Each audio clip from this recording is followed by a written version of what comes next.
ठाकुर देखा जीवा काल बाउंस पोलू खसी नाबालकर मृत्यु भद्रक जिला चांदबाली आसी अभावन घटना ओरासाही पंचायत प्रसिद्ध देवीपीठ माटिया मंगला निकटू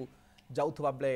ज्वर उपरे निर्मित बाउंस पोलू खसी नाबालक निखोज हो जाता उद्धार कर चांदबाली मेडिकल रे भर्ती करते हेले डाक्तर सेठारे मृत घोषणा कर सूचना अनुसार नाबालक तार दुई सांग सहित माटिया मंगला दर्शन पर जाते बाटरे बैतरणी नदीर शाखा ज्वर एक बाउंस पोल पार होता बेले असावधानता कारण नाबालकर गोड़ खसी जाता कुनी शिशुर मृत्यु कांद बोबाड़ी फाटी पड़ी पूरा अंचल सेपटे पुलिस पहुंची तदंत आरंभ कर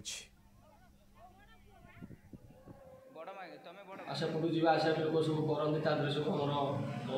अक्ष तृतीया को आम पूजा रथ हुए से लोक जी आशा करते मंगलवार बुधवार तो सुन नहीं भोग नहीं ठाकुर पाक जाते केते लंबा पुल हम हाँ एवं तेज कि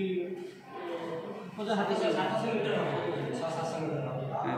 पुल मराई से पुल हिसाब से जाते मझे गली पड़ा गली सारा सब गाँव को आसिक छुआ डाकिले गले बेला